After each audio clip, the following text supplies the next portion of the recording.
So, since we're on the topic of kids, can I ask you what the best advice you've given your kids? One that you think, wow, I hope that really sticks, and I really...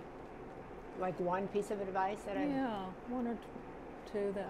well, I think the most important piece of advice for me was to tell my kids to do something that makes the world better, and to find some place that they can, you know, spend their time or use their time and their voice that's helping other people, that's not about making money, that's not about their career, but that's really about giving back. And that I really expect that of my kids. And I also really expect them to be kind.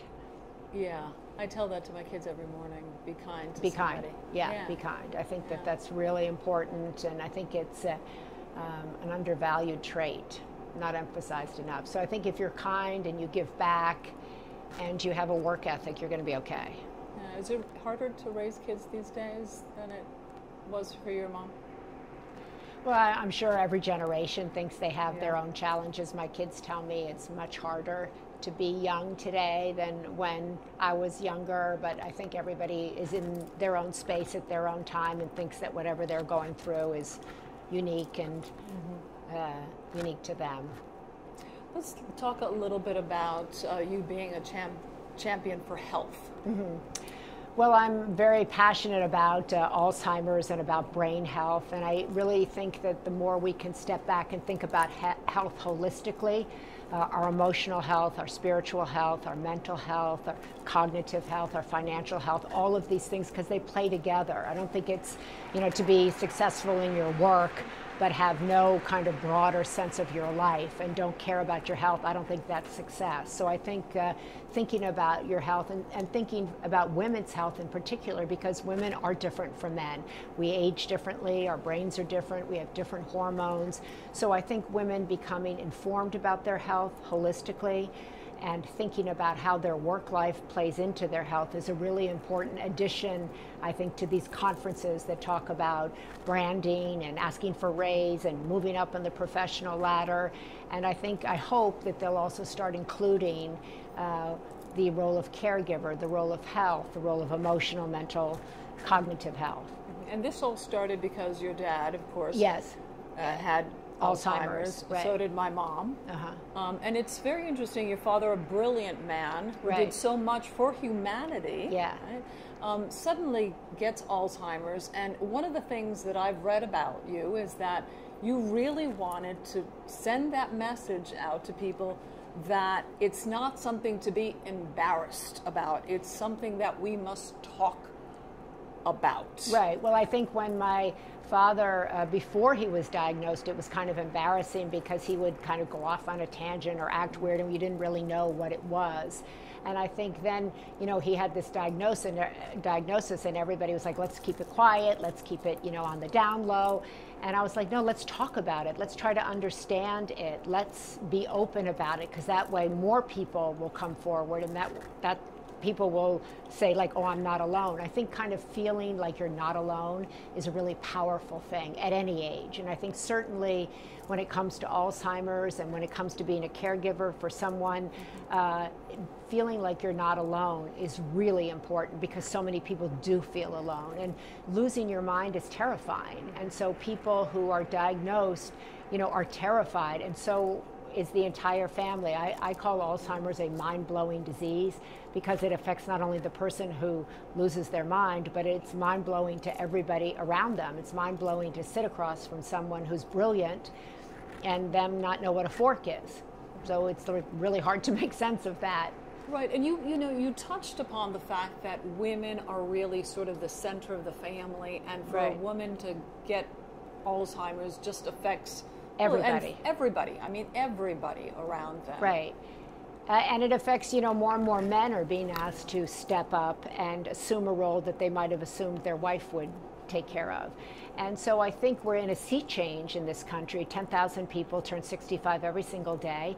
Alzheimer's is, you know, affecting people every 65 seconds. And people have no clue about what they might do to be able to stave this off. They have no idea who's going to pay for their parent or loved one's care. They have no idea about the emotional struggle that they're about to assume. So I think having a conversation about age, about Alzheimer's, about brain health is one we should all be having at kitchen tables all across this country.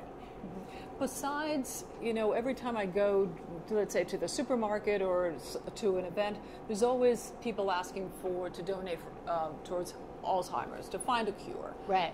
But what can I, as an individual, what can people who are watching this do to improve things, or to start changing things? Really good question. So I think you can prioritize your brain health. You can eat for your brain. You can sleep for your brain. You can try meditation, which calms your brain.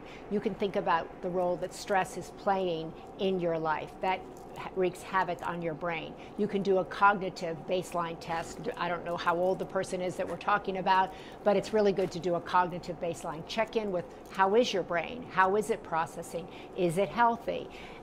There's so much that we're learning about what we eat. Try to get rid of processed sugar. Now, I say this, but I have a struggle with this myself. So some people say, like, I heard you say don't eat processed sugar, and I see you eating. I'm like, okay, I don't do everything I say, but I know that processed sugar is bad for your brain. I know not sleeping is bad for your brain. So there's a lot of things we do know now that we didn't know 5 or 10 years ago. So you can eat and live and exercise for your brain. So those are things you could do right now. If you have a parent who you think is struggling with their memory, you can take them to a neurologist. You can ask their primary care doctor about a cognitive baseline. You can talk to them about their diet. You can look at their diet. Are they eating things that are not good for their brain? If you are 60 or 65 and you have children, you can sit down and talk to them about your hopes for caregiving. If something happened to you that was neurological, do you expect your kids to drop everything and take care of you? Have you put aside money? Do you have a plan? Do your children know what the plan is? The Women's Alzheimer's Movement did a big poll a couple months ago where the majority of people said, I'm expecting my kids to take care of them. And the kids were like, whoa, what? Nobody told me. I don't have the money. I can't do that. So there's this kind of denial where parents don't talk to their kids. Kids are like, holy mackerel, I don't want that responsibility. And so have you put aside anything to care for yourself as you age? So there's a lot of practical things that you can do that embolden you and that help your family today. And then you can join me and try to raise money to study women's brains in particular. Right. So tell me about the event coming up in San Francisco. Well, we do this event called Move for Minds. We partnered with Equinox several years ago, and we raise money through crowdfunding, where people come and they raise money, and that all goes to research women's brains. But also at these events, we bring the best and the brightest in terms of meditation, nutrition, research to bring you up to date about what we know and what we know right now. Because, you know, this field is changing so rapidly, and there's certain discoveries or certain things don't go well, and then that's out the window. So these events bring together the best and the brightest around the world to tell people about what we know today. They can improve your health, your brain health today, so you'll have a better tomorrow.